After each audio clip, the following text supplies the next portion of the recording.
اے فردوسی صاحب، آپ کسی چودھری ملک بڑے سیاستدان کے ڈیرے پر نہیں جاتے، نہ عید الفطر کے موقع پر، نہ عید الاضحیٰ کے موقع پر کسی دنیا دار کے پاس نہیں جاتے، اس کی وجہ کیا ہے؟ تو فردوسی صاحب کی روح نے گویا جواب دی۔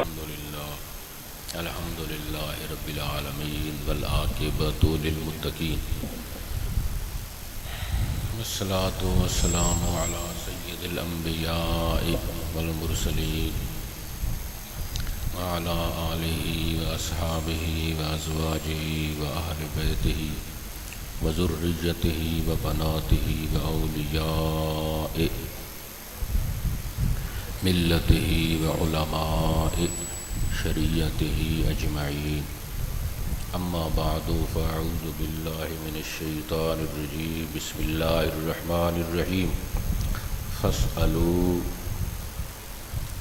اہل الذکر ان کنتم لا تعلمون، فی مقام آخر ان اللہ وملائکتہ یصلون علی النبی یا ایہا الذین آمنوا صلوا علیہ وسلموا تسلیما، اللہم صلی علی سیدنا مولانا محمد واصحاب سیدنا مولانا محمد مبارک وسلم وصلی علیہ، الصلاۃ والسلام علیک یا سیدی یا رسول اللہ وعلی آلک واصحابک یا سیدی یا حبیب اللہ، الصلاۃ والسلام علیک یا رحمۃ للعالمین وعلی آلک واصحابک یا امام الانبیاء والمرسلین۔ حمد و ثناء و صلوات و تسلیمات کے بعد آج کی یہ تقریب سعید، بزم مسعود، محفل ذی قدس، مجلس ذی شرف، روحانی اجتماع بسلسلہ ایصال ثواب، ارسال ثواب، استاذ العلماء، مفید الطالبین، کنز الدقائق، معدن الحقائق، الشمس البازغہ، فخر الجہابذہ، حضرت علامہ مولانا محمد بشیر احمد صاحب فردوسی رحمۃ اللہ علیہ کے ایصال ثواب اور ختم چہلم شریف کے حوالے سے انعقاد پذیر ہے، جس کے اندر ہم اور آپ شامل اور شریک ہیں، جس کی سرپرستی حضرت علامہ مولانا صاحبزادہ محمد حسن صاحب حافظہ اللہ تعالی اور حضرت علامہ مولانا صاحبزادہ غیث الرسول صاحب حافظہ اللہ تعالی فرما رہے ہیں، میرے نہایت ہی واجب الاحترام ذی احتشام حضرت علامہ مولانا مفتی محمد شوکت سیالوی صاحب زید لطفہ، جملہ علماء کرام، طلباء عظام، حاضرین، سامعین، ناظرین، بلا تمہید اللہ تعالیٰ نے قرآن شریف کی اس آیت کے اندر، جس کو میں نے آپ کے سامنے تلاوت کرنے کا شرف حاصل کیا ہے، اس میں فرمایا فاسألوا، پس سوال کرو تم، اہل ذکر سے ان کنتم لا تعلمون، اگر تم نہیں جانتے، پس سوال کرو تم۔ اس سوال سے مراد مانگنے والا سوال نہیں، اس سوال سے مراد علم میں اضافے والا سوال ہے۔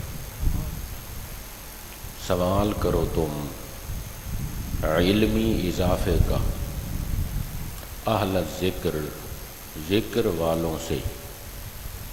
اس اہل ذکر سے مراد کون لوگ ہیں؟ تفسیر روح المعانی شریف میں علامہ محمود آلوسی بغدادی، تفسیر کبیر میں امام فخر الدین رازی نے 3 قول یا اقوال کہہ لو، 3 اقوال نقل کیے ہیں۔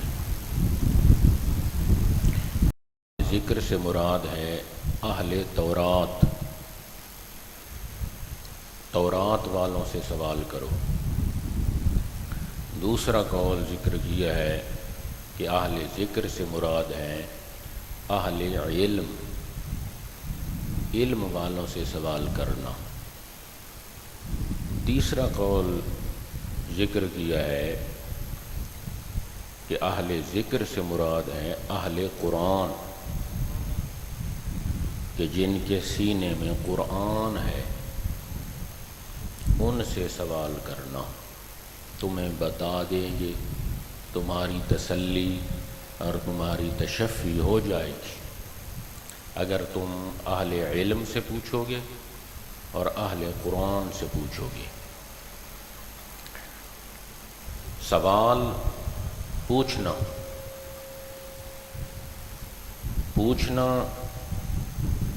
یہ کوئی شرمندگی کا باعث نہیں ہوتا۔ امام اعظم ابو حنیفہ رضی اللہ تعالی عنہ سے پوچھا گیا کہ آپ اتنے بڑے امام کیسے بنے، اتنے بڑے امام، عالم، جید، جلیل، فقید المثال، اتنے بڑے امام کیسے بن گئے؟ آپ نے فرمایا 2 باتوں کو سامنے رکھا، اللہ نے علم عطا کر دیا، علم کی کمی نہیں دی، 2 باتوں کو سامنے رکھا۔ کون سی 2 باتیں؟ فرمایا کہ افادے میں بخالت سے کام نہیں لیا اور استفادے میں خجالت سے کام نہیں لیا۔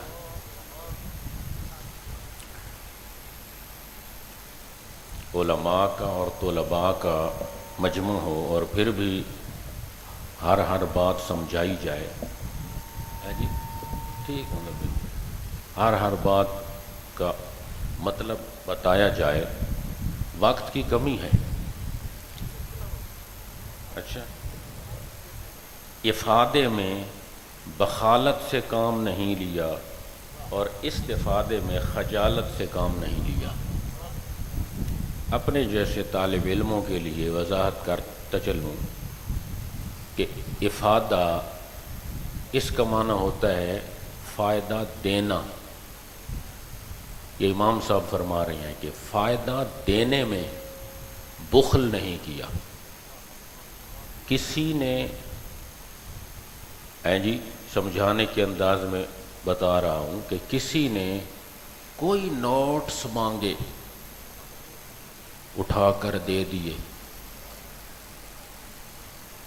کسی نے کوئی کاپی مانگی، دے دی، کسی نے کوئی رجسٹر مانگا، دے دیا۔ عبد الغفور کا رجسٹر چاہیے، اگر میں اس کو دے دوں تو پھر میرا تو وزن ختم ہو جائے گا، میرے پاس نہیں ہے جی۔ جو علامہ فردوسی صاحب نے محنت کی اور آپ کو قواعد لکھائے، وہ قواعد مجھے چاہیے، ان کو دے دیا سب کچھ، تو ہمارا کیا بنے گا؟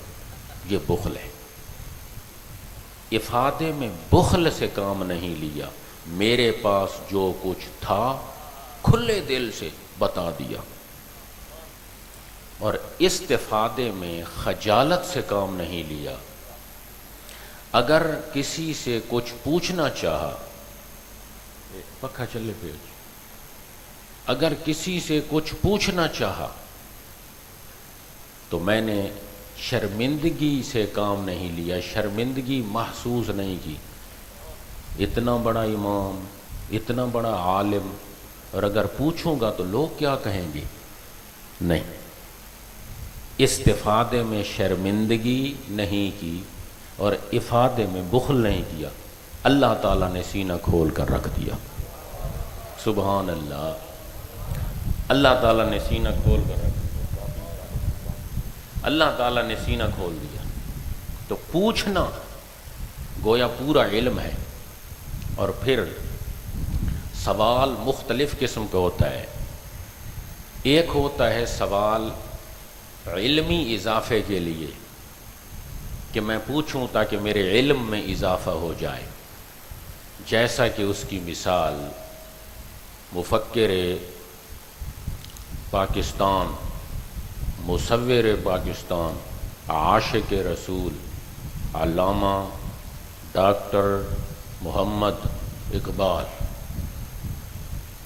علامہ اقبال، آج بھی وہ خط موجود ہے، آج بھی وہ مکتوب، وہ خط آج بھی موجود ہے آستانہ عالیہ مقدسہ گولڈا شریف کی درگاہ میں، وہ محفوظ ہے، جو علامہ اقبال نے لکھا، قطب الاقطاب، غوث الاغواث، مرجع الاوتاد، حضرت پیر سید مہر علی شاہ صاحب رحمۃ اللہ علیہ کی طرف پوچھا، حقیقت زمان اور حقیقت مکان کے متعلق سوال کیا، اور پھر ساتھ ایک اور بات بھی لکھی، خط میں موجود ہے، ہم نے دیکھا ہے کہ، اور مہر منیر میں اس کا عکس بھی موجود ہے، ہو بہو مہر منیر کے اندر مفتی فیض احمد صاحب رحمۃ اللہ علیہ نے باقاعدہ وہ خط کیا جی، اس کا عکس دیا ہے، فوٹو، حقیقت زمان اور حقیقت مکان کے متعلق اور حضرت مجدد صاحب کی تعلیمات کے متعلق پوچھا ہے، اور ساتھ ایک اور بات بھی لکھی ہے کہ میں نے یہی سوال، غور کے ساتھ، میں نے یہی سوال جو آپ سے کر رہا ہوں مولانا انور شاہ کاشمیری سے پوچھا، انہوں نے جواب دیا مگر مختصر پایا۔ اس کا مقصد کیا ہے کہ دل کو تسلی نہیں ہوئی۔ اور مولانا انور شاہ کاشمیری کون ہیں؟ سب جانتے ہیں کہ دارالعلوم دیوبند کے شیخ الحدیث، دارالعلوم دیوبند کے شیخ الحدیث سے پوچھا، دل کو تسلی نہیں ہوئی، اس لیے آپ کی جانب خط لکھ رہا ہوں اور آپ سے پوچھ رہا ہوں، آپ مجھے بتا دیجئے۔ اور اس شعر کا پس منظر بھی یہی ہے کہ علامہ اقبال نے یہ شعر اسی موقع پر لکھا تھا، تمنا درد دل کی ہو تو خدمت کر فقیروں کی، نہیں ملتا یہ گوہر بادشاہوں کے خزینوں میں۔ یہ بھی آپ طلباء کے علم میں اضافہ ہو جائے کہ یہ شعر کب لکھا تھا؟ جب خط لکھا تھا، اور اس خط میں یہ جی لکھا تھا، عرض کی تھی کہ میں نے جی ادھر سے پوچھا مگر مختصر پایا۔ تو پوچھنا کوئی شرمندگی نہیں، تو یہ پوچھنا ہے علمی اضافے کے لیے۔ دوسرا ہوتا ہے سوال، فصلو پر بول رہا ہوں، دوسرا ہوتا ہے سوال امتحان کے لیے، کہ کسی سے کوئی امتحان لینا، بڑا چھوٹے سے امتحان لے، جیسا کہ ناچیز کو علامہ مولانا فردوسی صاحب رحمۃ اللہ علیہ نے غالباً 2012 کے اندر بلایا تھا، اور امتحان میں نے لیا تھا، اور کافی ان کی میں نے محنت محسوس کی ابھی میں کچھ دیر پہلے ذکر بھی کر رہا تھا۔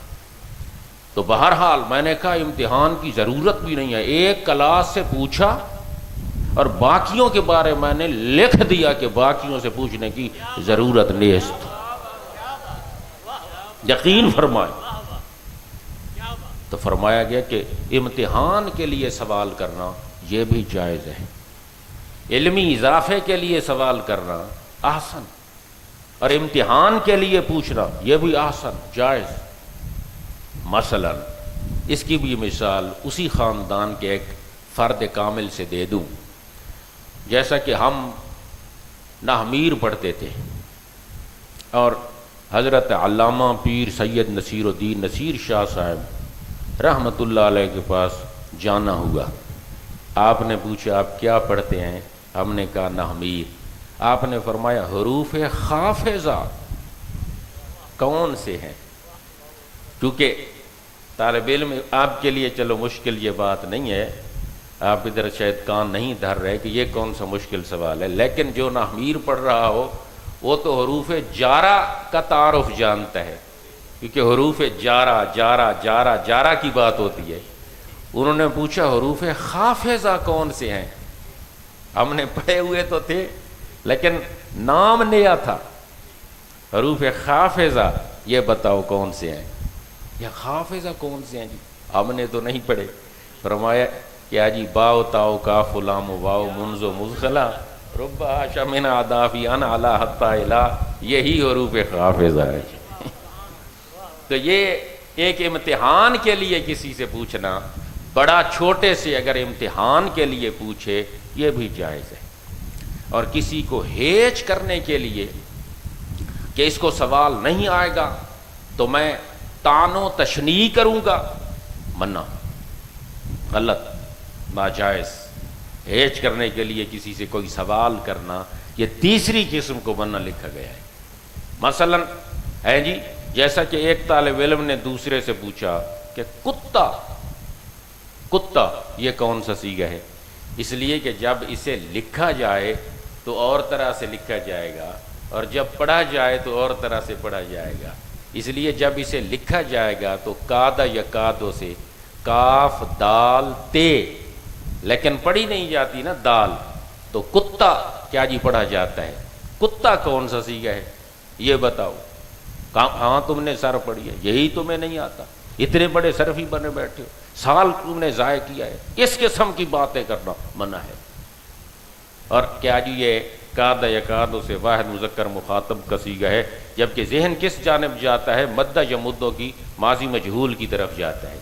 کتا یا کتو، مدہ مدہ، کتا کتا، جبکہ یہ کیا ہے جی؟ کاد یا کادو سے کتا ہے۔ تو بہرحال اس قسم کا سوال کرنا، کیونکہ طالب علم زیادہ کثرت سے ہے اس لیے میں نے طالب علموں والی گفتگو شروع کر رکھی ہے ابتدا میں، تو اس قسم کا سوال کرنا منع ہے طعن و تشنیع کے لیے۔ فاسألوا سوال کرو تم اہل ذکر سے، علمی اضافے کے لیے بھی سوال کر سکتے ہو، اور بڑا چھوٹے سے ہے جی امتحان کے لیے بھی سوال کر سکتا ہے، سمجھانے کے لیے کہ نئی بات آئے گی تو میں سمجھاؤں گا، لیکن یہ تیسری کیا جی قسم منع ہے۔ اور حضرت عمر فاروق رضی اللہ عنہ نے کیا فرمایا تھا؟ 3 مواقع پر مجھے بہت زیادہ خوشی کا احساس ہوا، 3 مواقع پر۔ پہلا موقع کہ جب میں نے کوئی بات کی اور اپنے سامعین سے پوچھا کہ میں نے بات حق کی ہے، تو سامعین میں سے ایک اٹھا کہ اگر حق نہ ہوتی تو ہم بول پڑتے۔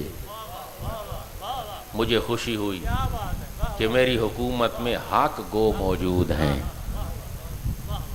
خوشی کا احساس ہوا۔ اور دور حاضر میں آپ دیکھ لیں اگر کوئی آدمی سامنے بول پڑے تو ہم اس پر بے ادبی کا فتویٰ لگا دیتے ہیں۔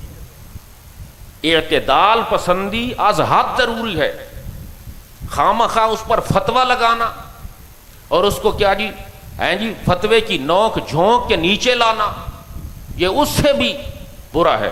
جو پہلے میں نے کہا کہ طعن و تشنیع کے لیے سوال کرنا، یہ اس سے بھی برا ہے۔ اعتدال پسندی انتہائی ضروری ہے، شدت پسندی کو مشائخ نے، صوفیاء نے، بزرگان دین نے ہرگز ہرگز پسند نہیں کیا۔ ایک صوفی کے پاس ایک آدمی کتاب لکھ کر گیا ہے جی، مفتی صاحب بیٹھے ہیں، آپ ان سے پوچھ سکتے ہیں، کافی ان کا وسیع مطالعہ ہے۔ ایک صوفی صاحب کے پاس ایک مولوی صاحب کتاب لکھ کر گئے، 4 ائمہ کا اختلاف نقل کیا ہر مسئلے میں۔ اس میں امام شافعی یہ کہتے ہیں، امام مالک یہ کہتے ہیں، امام اعظم ابو حنیفہ یہ فرماتے ہیں، امام احمد بن حنبل یہ فرماتے ہیں۔ اس صوفی نے پوچھا اس کتاب کا نام کیا رکھا ہے؟ تو اس مولوی صاحب نے کہا میں نے اس کا نام رکھا ہے کتاب الاختلاف۔ آپ نے فرمایا بہتر یہ ہے کہ آپ اس کا نام رکھ دیں کتاب الرحمت۔ کتاب الرحمت وہ کیسے جی؟ اس میں ائمہ کا اختلاف ہے۔ صوفی کا قول سنیے، فرمایا جس اختلاف میں ذاتیات نہ ہو وہ اختلاف نہیں ہوتا، بلکہ در حقیقت وہ اللہ وحدہ لا شریک کی رحمت ہوتی، اللہ وحدہ لا شریک کی رحمت ہوتی ہے جی۔ تو شدت پسندی نہیں، اختلاف کرنا جائز ہے، لیکن اس میں ذاتیات نہ ہوں۔ امام اعظم ابو حنیفہ رحمۃ اللہ علیہ کے پاس ایک شخص آیا اور اس نے کیا کہا؟ اس نے کہا جناب ہمارے علاقے میں ایک آدمی ہے جو بغیر وضو کے نماز پڑھتا ہے اور پھر نماز میں سجدہ نہیں کرتا، اور پھر مردار کھاتا ہے، یعنی ذبح کیے ہوئے بغیر جانور کھاتا ہے، ذبح نہیں کرتا تو جانور کھا جاتا ہے، اور تیسرا فرمایا حق سے دور بھاگتا ہے، چوتھا حق سے دور بھاگتا ہے، اور پانچواں فتنے سے محبت کرتا ہے۔ تو امام صاحب نے فرمایا بعد میں پوچھو گے تو کتاب بھی بتا دوں گا۔ امام صاحب نے پوچھا کہ آپ کے علاقے کے علماء نے اس کے بارے میں کیا رائے قائم کی ہے؟ مردود، مرتد، یہ رائے قائم کی ہے، ایمان سے خارج۔ آپ نے فرمایا اسے بچانے کی کوشش کی جائے، بچانے کی کوشش کی جائے، فتویٰ نہ لگایا جائے، بچانے کی کوشش کی جائے، حتی الوسع ہے جی، کوشش کی جائے۔ فرمایا کیسے؟ فرمایا آپ نے جو کہا کہ وضو کے بغیر نماز پڑھتا ہے، ہو سکتا ہے متیمم ہو، تیمم کے ساتھ نماز پڑھتا ہو۔ دوسرا جو آپ نے کہا کہ نماز کے اندر سجدہ نہیں کرتا، جس نے دیکھا ہے ممکن ہے کہ جنازہ پڑھتے ہوئے اسے دیکھا گیا۔ اور جو تیسرا کہا گیا کہ حق سے دور بھاگتا ہے، ممکن ہے موت سے دور بھاگتا ہو، اور الموت حق، حق سے دور بھاگتا ہے۔ اور چوتھا جو کہ بغیر ذبح کیے ہوئے جانور کھاتا ہے، مچھلی کھاتا ہو۔ اور جو پانچواں ہے کہ یہ کہنے جی فتنے سے محبت کرتا ہے، فرمایا انما اموالکم و اولادکم فتنہ، ممکن ہے اولاد سے محبت کرتا ہو۔ تو جو فتنے سے محبت کرتا ہے، اولاد سے گویا محبت کرتا ہے جی، اس کے بارے میں خاص اس کے لیے بات ہے، ہر ایک کے لیے نہیں ہے، خاص اسی کے لیے۔ حق سے دور بھاگتا ہے، ممکن ہے موت سے دور بھاگتا ہو، متیمم ہو، جنازہ کی نماز پڑھ رہا ہو، ٹھیک ہے کہ نہیں جی؟ تو ساریاں چیزاں امام صاحب نے جمع کر دیتی ہیں ساکوں۔ فرمایا کہ اعتدال پسندی اس کو سامنے رکھا جائے، ٹھیک ہے کہ نہیں جی؟ شدت پسندی سے دور رہنا چاہیے۔ تو بہرحال سوال فاسألوا اہل الذکر، سوال کرو تم اہل ذکر سے۔ تو اس سوال سے مراد کون سا سوال ہے؟ علمی اضافے والا سوال ہے۔ اہل ذکر، اس اہل ذکر سے مراد کیا ہے؟ اس اہل ذکر سے مراد ہے جی اہل تورات، اہل علم، اہل قرآن، قرآن والے، جس کے سینے میں قرآن ہو۔ اور قبلہ فردوسی صاحب، حضرت قبلہ والد گرامی، استاذ الکل فی الکل، حضرت شیخ القرآن مولانا محمد منظور احمد صاحب رحمۃ اللہ علیہ کے سالانہ عرس پاک پر گئے، اور وہاں پر انہوں نے یہی بات کی کہ قرآن کی تعریف اصول فقہ کی کتب میں کیا آئی ہے؟ وَهُوَ اسم اللفظ والمعنی جمیعا، کہ قرآن کیا ہوتا ہے؟ لفظ اور معنی دونوں کا نام۔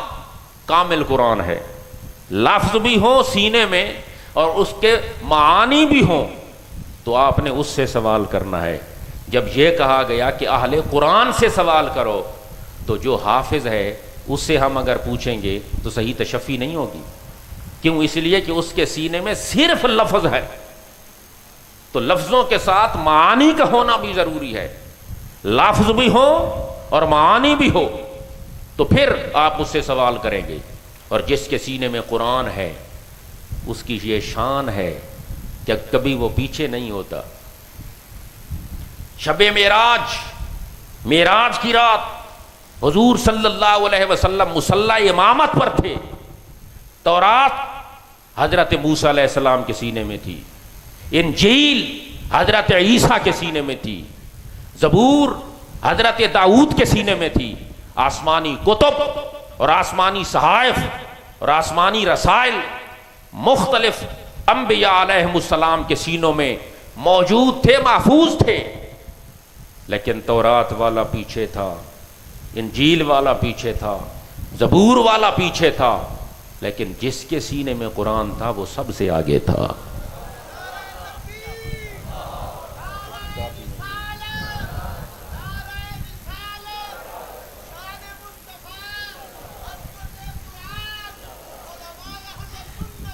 جس کے سینے میں قرآن تھا وہ سب سے آگے تھا۔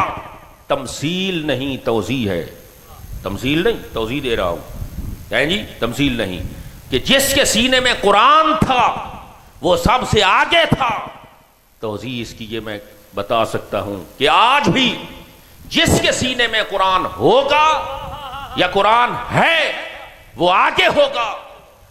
اگر تورات والا پیچھے ہے، انجیل والا پیچھے ہے، زبور والا پیچھے ہے، قرآن والا آگے ہے۔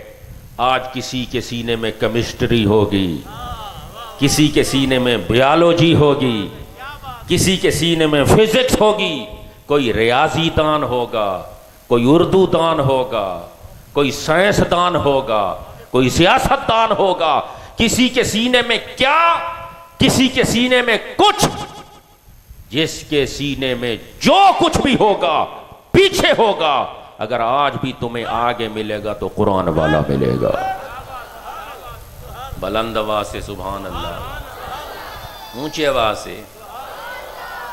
تو بہرحال ہیں جی، حضور صلی اللہ علیہ وسلم نے جن کے بارے میں دعا کی تھی، اہل قرآن کے بارے میں کیا کی تھی؟ اور حضرت پیر نصیر الدین شاہ صاحب رحمۃ اللہ علیہ نے فرمایا تھا کہ جس کے بارے میں محبوب کے ہاتھ اٹھ جائیں پھر باقی پیچھے کیا رہے گا؟ ہے جی کیا فرمایا؟ اللہ اہل اٹھے ہوں جس کے واسطے بھی مصطفیٰ کے ہاتھ، اٹھے ہوں جس کے واسطے۔ اہل قرآن، اہل علم کے بارے میں حضور اہل علم اور اہل قرآن کے حق میں محبوب صلی اللہ علیہ وسلم کے ہاتھ اٹھ گئے۔ اٹھے ہوں جس کے واسطے بھی مصطفیٰ کے ہاتھ، اٹھے ہوں جس کے واسطے بھی مصطفیٰ کے ہاتھ، اس کو نہ چھو سکیں کبھی رنج و بلا کے ہاتھ، اس کو نہ چھو سکیں کبھی رنج و بلا کے ہاتھ۔ شعر پڑھ رہا ہوں، ذرا غور کرنا ہیں جی۔ اس کو نہ چھو سکیں کبھی رنج و بلا کے ہاتھ، دین رسول نے تو غنی کر دیا مجھے۔ اے فردوسی صاحب، آپ کسی چودھری ملک بڑے سیاستدان کے ڈیرے پر نہیں جاتے، نہ عید الفطر کے موقع پر، نہ عید الاضحیٰ کے موقع پر، کسی دنیا دار کے پاس نہیں جاتے۔ اس کی وجہ کیا ہے؟ تو فردوسی صاحب کی روح نے گویا جواب دی، دین رسول نے تو غنی کر دیا مجھے، بیٹھا ہوا ہوں دونوں جہاں سے چھڑا کے سبحان اللہ۔ یا رسول اللہ، کیا بات، استعمال کرو میک تھوڑا جی، استعمال کرو۔ زندہ باد، نعرہ تکبیر، نعرہ رسالت، نعرہ رسالت، نعرہ حیدری، حضور شیخ القرآن فیضان فردوسیہ۔ دین رسول نے تو، دین رسول نے تو غنی کر دیا مجھے، بیٹھا ہوا ہوں دونوں نہیں، اس دونوں جہاں سے چھڑا کے ہاتھ کا کیا مقصد ہے؟ نہ اس کی فکر نہ اس کی فکر، بیٹھا ہوا ہوں دونوں جہاں سے چھڑا کے ہاتھ، اس کو نہ چھو سکیں کبھی رنج و بلا۔ آخری شعر اس کلام کا، دیوانہ حبیب خدا جو بھی نصیر ہو،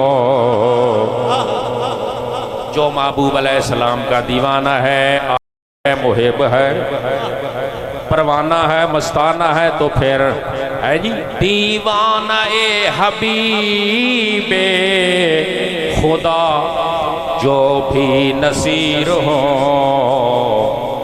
باتیں کریں فرشتے اس سے ملا کے نعرہ تکبیر، نعرہ رسالت، نعرہ تحقیق، نعرہ حیدری۔ کوئی ملاقات کرے یا نہ کرے، کوئی مصافحہ کرے یا نہ کرے، کوئی ہاتھ ملائے یا نہ ملائے، میرے ساتھ ہاتھ ملانے والے اللہ کے فرشتے ہیں، اللہ کے قدسی ہیں، ملائکۃ الرحمن ہیں۔ کیوں؟ اس لیے کہ جس کے سینے میں علم ہوگا، جس کے سینے میں معرفت ہوگی، جس کے سینے میں قرآن ہوگا، باتیں کریں گے فرشتے اس سے ملا کے سلامت رہیں، کیا بات ہے، سبحان اللہ، جیتے رہیں۔ اچھا دیوانہ حبیب،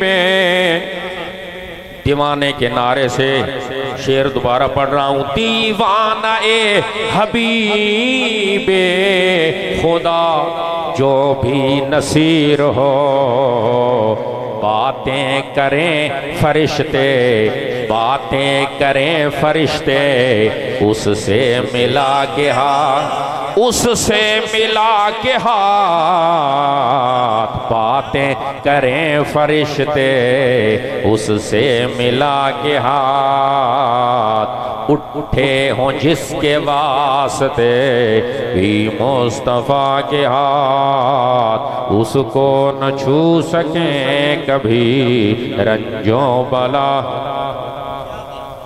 فَاسْأَلُوا أَهْلَ الذِّكْرِ، اہل علم، فرمایا کہ شہید کے خون سے اہل علم کی سیاہی کا درجہ زیادہ ہے۔ کیوں؟ اس لیے کہ شہید کا خون جس جگہ پر گرتا ہے، شہید کا خون صرف اسی جگہ کو جی سیراب کرتا ہے، لیکن اہل علم کی سیاہی پورے جہان کو سیراب کرتی ہے، پورے جہان کو سیراب کرتی ہے۔ اہل علم اور اہل قرآن سے پوچھنا، ہر ایک شخص کہتا ہے کہ میں اہل قرآن ہوں۔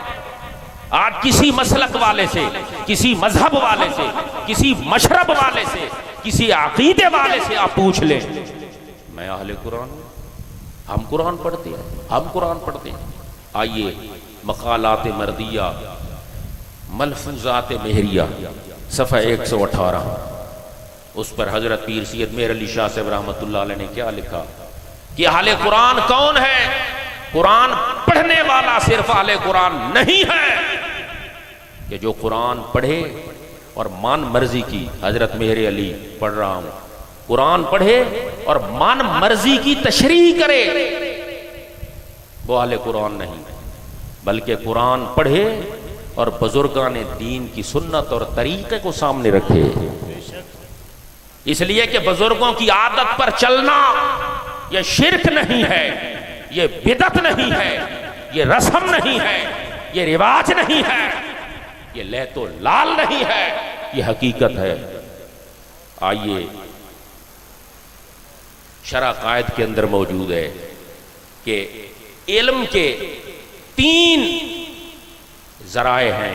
علم 3 اسباب سے آتا ہے، 3 اسباب سے آتا ہے علم.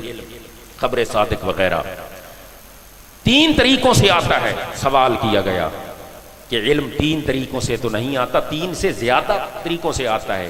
حادث سے بھی آتا ہے، یہ سے والا حادث نہیں ہے، سین والا ہے. حادث سے بھی آتا ہے علم، اور اس کے علاوہ تجربہ سے بھی آتا ہے علم. تو علم کے آنے کے کئی طریقے ہیں خبر صادق کے علاوہ، لیکن آپ نے صرف 3 طریقوں کو ذکر کیوں کیا؟ علامہ تفتزانی نے کیا لکھا؟ ھذا علی عادت المشائخ. مشائخ کو نہ چھوڑنا، اپنے اساتذہ کی رائے کو نہ چھوڑنا، اپنے اساتذہ کے دامن کو نہ چھوڑنا، اپنے اساتذہ کے ادارے کو نہ چھوڑنا، اپنے مرکز علم کو نہ چھوڑنا، اپنی مادر علمی جامعۃ الفردوس کو نہ چھوڑنا. ناکام ہو کر رہ جاؤ گے، مٹ کر رہ جاؤ گے، نیست و نابود ہو کر رہ جاؤ گے. اس لیے کہ مرکز کے ساتھ رابطہ تو استوار رکھ، پیوستہ راہ شجر سے امید بہار رکھ. تو شرح قائد کے اندر کیا ہے کہ میں نے 3 طریقوں کو ذکر کیوں کیا، باقیوں کو نہیں کیا؟ غور کرنا، علماء سمیت 3 کو ذکر کیا، باقیوں کو ذکر نہیں کیا. میں نے صرف 3 کا ذکر کیا ہے، باقیوں کا نہیں کیا تو کروں گا بھی نہیں. علامہ تفتزانی سے پوچھا گیا، جواب کیا دیا؟ ھذا علی عادت المشائخ فی الاختصار علی المقاصد. شرح قائد پڑھ رہا ہوں، ھذا علی عادت المشائخ، یہ میرے مشائخ کا طریقہ ہے، یہ میرے حضرت کا طریقہ ہے، یہ میرے شیخ کا طریقہ ہے، یہ میرے استاذ کا طریقہ ہے. کہ جب اس نے ہمیں پڑھایا تھا کتنے طریقے ذکر کیے تھے؟ 3. ھذا علی عادت المشائخ، مشائخ کی عادت کو سامنے رکھنا یہ بزرگان دین کا طریقہ تھا، یہ بزرگان دین کا اصول تھا، بزرگان دین کا ضابطہ تھا. مشائخ کی عادت کو سامنے رکھنا. 3 کو ذکر کیا، باقیوں کو ترک کیا، اس لیے کہ ھذا علی عادت المشائخ، یہ میرے مشائخ کا طریقہ ہے. تو معلوم ہوا کہ مشائخ کے طریقے کو سامنے رکھنا. صرف ہم یاد پڑھائیں گے، کیوں؟ کتاب سے نہیں پڑھائیں گے. کیوں؟ ھذا علی عادت المشائخ، یہ میرے فردوسی کا طریقہ تھا، یہ ہمارے حضرت کا طریقہ تھا. آپ کہہ سکتے ہیں جی. اور بیضاوی شریف پر شیخ زادہ کو دیکھیں گے، اس لیے کہ یہ ہمارے حضرت شیخ القرآن کا طریقہ تھا. عبد الغفور پر دافع التوہمات دیکھیں گے، کیوں؟ اس لیے یہ ہمارے حضرت کا طریقہ تھا. مختصر معنی پر دسوقی دیکھیں گے، کیوں؟ اس لیے ہمارے حضرت کا طریقہ تھا. میبزی پر عین القضات دیکھیں گے، ھذا علی عادت المشائخ. تو حضرت مہر علی نے کیا لکھا؟ فرمایا کہ جو قرآن پڑھے اور اپنی من مرضی کی تشریح، توضیح، تعویل بیان کرے، تعویلات فاسدہ، وہ اہل قرآن سے نہیں ہے. اور آگے اسی ملفوظ میں آگے جا کر لکھا اور فرمایا کہ کفار کی جنگ اتنی مضر نہیں ہے جتنی اس شخص کی تقریر مضر ہے. سمیٹ رہا ہوں گفتگو کو، سبحان اللہ. جی اتنی کیا جی؟ کفار کی جنگ مضر نہیں جتنی اس شخص کی تقریر مضر ہے جو اپنی من مرضی کے معانی لیتا ہے، مطالب لیتا ہے. فرمایا کیوں؟ کہا اس لیے کہ جو کفار کی جنگ ہے، جو کفار کی جنگ ہے، اس کا نقصان کیا ہوگا کہ آپ کی جان جائے گی، لیکن در حقیقت آپ کا نقصان نہیں ہوگا. جان کے بعد آپ کو کیا مرتبہ مل جائے گا؟ شہادت. شہادت کا مرتبہ مل جائے گا. جان جائے گی، نقصان نہیں ہوگا، شہادت کا درجہ مل جائے گا، شہادت کے رتبے پر فائز کر دیے جاؤ گے. لیکن اگر اس مولوی کی تقریر سنو گے جو من مرضی کی تعویلات فاسدہ بیان کرتا ہے، جان نہیں جائے گی ایمان جائے گا، جان نہیں جائے گی ایمان جائے گا۔ اس لیے یہ ہمارے حضرت کا طریقہ تھا، درسی کتب بھی پڑھاتے تھے، اور اس کے اندر اگر اپنے مشائخ کے طریقے کی بات آ جاتی، یا یوں کہہ لو اپنے عقائد کی بات آ جاتی، تو اس پر زور دے کر بیان کرتے، اس پر زور دے کر بیان کرتے، جیسا کہ مختصر المعانی میں موجود ہے، وَهُوَ وَسِيلَةٌ إِلَى الْفَوْزِ۔ یہ عقائد کی کتاب کی عبارت نہیں، بلکہ یہ علم معانی کی کتاب کی عبارت ہے، علم بیان۔ وَهُوَ وَسِيلَةٌ إِلَى الْفَوْزِ۔ اس ہوا ضمیر کا مرجع کیا ہے؟ تو پہلا مرجع کیا بیان کیا گیا کہ اس کا مرجع ہے قرآن، کہ وہ قرآن وسیلہ ہے کامیابی کا، اور دوسرا مرجع اس کا کیا بیان کیا گیا کہ وہ صاحب قرآن وسیلہ ہے کامیابی کا۔ یہ خطبے میں عبارت ہے۔ اور کیا جی وسیلے کو اس کے ثابت کرتے تھے کہ وسیلہ جائز ہے، کس طرح کے درسی کتب میں بھی موجود ہے، وَهُوَ وَسِيلَةٌ إِلَى الْفَوْزِ، وہ قرآن وسیلہ ہے کامیابی کا، اور ساتھ یہ بھی تو لکھا ہے بین السطور میں وہ صاحب قرآن وسیلہ ہے۔ اور وسیلے کی تین قسمیں ہوتی ہیں، ایک وسیلہ ہوتا ہے مشکوک، اور ایک وسیلہ ہوتا ہے مردود، اور ایک وسیلہ ہوتا ہے مقبول۔ اعمال صالحہ کا وسیلہ مشکوک ہے، نہیں پتہ ہماری نماز جس کا ہم وسیلہ پیش کر رہے ہیں، یا اللہ ہماری صبح کی نماز کے وسیلے سے ہمارا یہ کام حال فرما دے، یہ کام مکمل کر دے، عقدہ کشائی کر دے۔ اب ہمیں پتہ ہے گارنٹی سے کہہ سکتے ہیں کہ وہ ہماری نماز قبول ہے، تو یہ وسیلہ مشکوک ہے۔ دوسرا وسیلہ ہے مردود، غلط چیز کا وسیلہ پیش کرنا، کسی خارج از ایمان کفار کا وسیلہ وغیرہ پیش کر دینا، یہ وسیلہ مردود ہے۔ اور تیسرا وسیلہ ہے وسیلہ مقبول، وہ ہے آمنہ کے لال کا وسیلہ، مطلب کے در یتیم کا وسیلہ، محبوب مصطفیٰ کا وسیلہ۔ فرمایا جب مشکوک وسیلہ جائز ہے، اعمال کا وسیلہ پیش کرنا بارگاہ خدا بندی میں جائز ہے، احسن ہے، مستحسن ہے، تو حضور کا وسیلہ مشکوک وسیلہ نہیں مقبول وسیلہ ہے۔ جب مشکوک وسیلے کو منع قرار نہیں دیا گیا تو مقبول وسیلے کو کون منع کر سکتا ہے؟ اس محبوب مصطفیٰ صلی اللہ علیہ وسلم کا وسیلہ صرف میں تو پیش کرنے والا نہیں، بڑی بڑی ہستیاں پیش کرتی ہیں۔ ایک شعر آپ کی سماعتوں کے نظر، سبحان اللہ، بلند آواز سے سبحان اللہ۔ ایک میں ہی نہیں ان پر، ایک میں ہی نہیں ان پر قربان زمانہ ہے۔ اچھی آواز سبحان اللہ، ذرا پیچھے مل کے بھی آگے دے من سبحان اللہ۔ ایک میں ہی نہیں ان پر قربان زمانہ ہے، ایک میں ہی نہیں ان پر، ایک میں ہی نہیں ان پر قربان زمانہ ہے، جو رب دو عالم کا محبوب یگانہ ہے، جو رب دو عالم کا محبوب یگانہ ہے۔ آؤ در زہرا پر، آؤ در زہرا پر پھیلائے ہوئے دامن، آؤ در زہرا پر پھیلائے ہوئے دامن، ہے نسل یہ سخیوں کی لجپال گھرانہ ہے نسل یہ سخیوں کی لجپال گھرانہ، محروم کرم اس کو،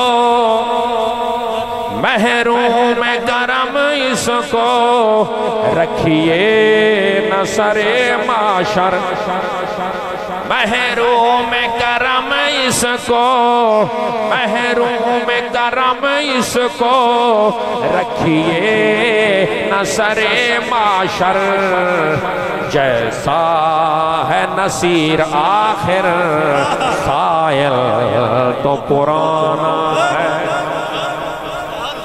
جیسا ہے نصیر آخر، محروم کرم اس کو، محروم کرم اس کو رکھیے نہ سر معاشر، جیسا ہے نصیر آخر ساحل تو پرانا ہے، جیسا ہے نصیر آخر ساحل تو پرانا۔ معلوم ہویا نعرہ رسالت، نعرہ تحقیق، نعرہ حیدری۔ معلوم ہویا اگر محبوب علیہ السلام دا وسیلہ پیش کیتا جائے تو محبوب علیہ السلام دا وسیلہ مقبول، اگر اعمال دا وسیلہ مشکوک وسیلہ بارگاہ خداوندی دے اندر پیش کیتا جا سکتا ہے، مقبول ہستی دا وسیلہ کیوں نہیں پیش کیتا جا سکتا؟ بیضاوی شریف دے اندر موجود ہے، خالت حاجت ہو بحاجتہم ثم تقبل ببرکتہا۔ اگر تھوڑی کوئی حاجت قبول نہیں پیوں دی، کوئی دعا قبول نہیں پیوں دی، قاضی بیضاوی نے کہ لکھا خالت حاجت ہو بحاجتہم، نیک لوگاں دی حاجت دے نال اپنی حاجت ملا چھوڑ، نیک لوگاں دی دعاواں دے نال اپنی دعا ملا چھوڑ، تے اللہ دی بارگاہ دے اندر بھیج دے اکے تقبلو بے برکتہا، نیک لوگاں دی دعاواں دے صدقے دے نال تیری دعا بھی، تیری دعا بھی قبول ہو۔ یہ درسی کتاب ہے سائنسلا، اس کی ذانی تا لکھی نہیں۔ تقبلو بے برکتہا، اس ہا ضمیر دا مرجع نیک لوگاں دیاں حاجتاں، نیک لوگاں دیاں حاجتاں دی برکت دے نال تیری حاجت بھی قبول، تیری دعا بھی قبول، ٹھیک ہے کہ نہیں؟ تو معلوم ہوا کہ ہے جی ھذا علی عادت المشائخ، بزرگوں کا طریقہ نہ چھوڑنا، اس لیے کہ بزرگوں کے طریقوں میں برکت ہے، بزرگوں کے طریقوں میں برکت ہے، اور شرح قائد میں موجود ہے جی، بیضاوی شریف میں موجود ہے کہ کلیم موسیٰ علیہ السلام بھی کلیم تھے۔ کلیم کی دو قسمیں ہیں، قاضی بیضاوی، کلیم کی دو قسمیں ہیں، موسیٰ علیہ السلام بھی کلیم، حضور بھی کلیم۔ پھر کوئی فرق نہ ہوا، کہاں فرق ہے؟ ایک وہ ہوتا ہے کلیم، کلام کرنے والا بلا تمثیل و تشبیہ، جو فون پر کلام کرے، اگلے آدمی کو دیکھتا نہیں ہے، اور ایک وہ ہوتا ہے جو آمنے سامنے کلام کرے۔ موسیٰ علیہ السلام بھی کلیم تھے، محبوب مصطفیٰ بھی کلیم تھے۔ موسیٰ وہ کلیم تھا جو بن دیکھے کلام کرتا تھا، آمنہ کا لال وہ کلیم تھا جو دیکھ کر کلام کرتا تھا۔ اللہ یا رسول اللہ، یا رسول اللہ، زندہ باد،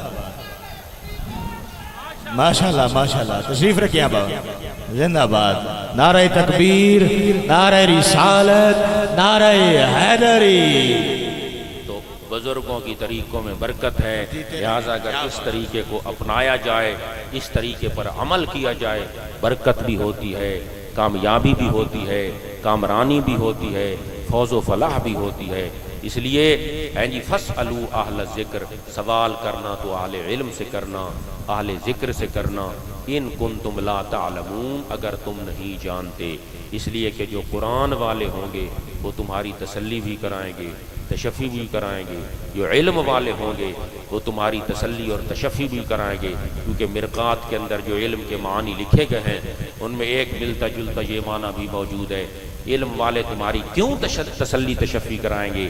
ان سے تسلی کیوں ہوگی؟ اس لیے کہ علم کا معنی ہے ادراک الشیء بحقیقت ہی، اس لیے کہ جو علم ہوتا ہے وہ کیا ہوتا ہے؟ کسی شے کو حقیقت کے ساتھ جاننا۔ جو شخص حقیقت کے ساتھ علم کو جانے گا، حقیقت والا ہوگا، تو اس کا جواب بھی حقیقت والا ہوگا۔ اس لیے کہ علم والے حقیقت والے ہوتے ہیں، جب علم والے حقیقت والے ہوتے ہیں تو ان کا جواب بھی حقیقت والا ہوتا ہے۔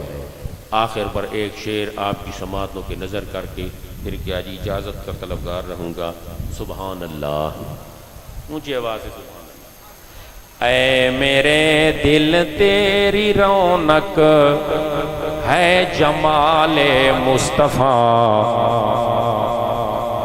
اے میرے دل تیری رونق ہے جمال مصطفیٰ، عالم فانی کے جلووں کا تماشائی نہ ہو۔ علم والے پاسے آ جا، حقیقت والے پاسے آ جا، عالم فانی کے جلووں کا تماشا ہی نہ ہو۔ ایکو ذرا کم، عالم فانی کے جلووں کا تماشا ہی نہ ہو۔ لے چلے ہو، غور سے یہ شعر سن لینا، لے چلے ہو، ایکو کم، لے چلے ہو اے فرشتو جس کو دوزخ کی طرف، لے چلے ہو اے فرشتو جس کو دوزخ کی طرف، غور سے پھر دیکھ لو یہ ان کا شیدائی نہ ہو۔ اور دوزخ ایک تسا 60 چھوڑا تو اس نو تا کچھ نہیں تھی منا، دوزخ دی بھا بوجھ ویسے نہیں۔ لے چلے ہو اے فرشتو جس کو دوزخ کی طرف، غور سے پھر دیکھ لو یہ ان کا شیدائی نہ ہو، غور سے پھر دیکھ لو یہ ان کا شیدائی نہ ہو۔ کل بھلا محشر میں اس کو کون پہچانے نصیر، کل بھلا محشر میں اس کو کون پہچانے نصیر، قبر میں جس کی محمد سے شناسائی نہ ہو۔ جس نے قبر حضور نو نہ پہچانا، معاشر دے اندر اس نو کوئی نہیں پہچانے گا۔ کتھے آ رہے ہیں؟ پیچھے چلا جا، اسی تینو نہیں جان دے، پیچھے چلا جا، تینے سارے محبوب نو نہیں پہچانا۔ کل بھلا محشر میں اس کو، کل بھلا محشر میں اس کو کون پہچانے نصیر، قبر میں جس کی محمد سے شناسائی نہ ہو، قبر میں جس کی محمد سے شناسائی نہ ہو۔ ساری کیا جی ہے جی بیان دا لب لباب، عالم فانی کے جلووں کا تماشائی نہ ہو۔ وما علینا الا البلاغ المبین۔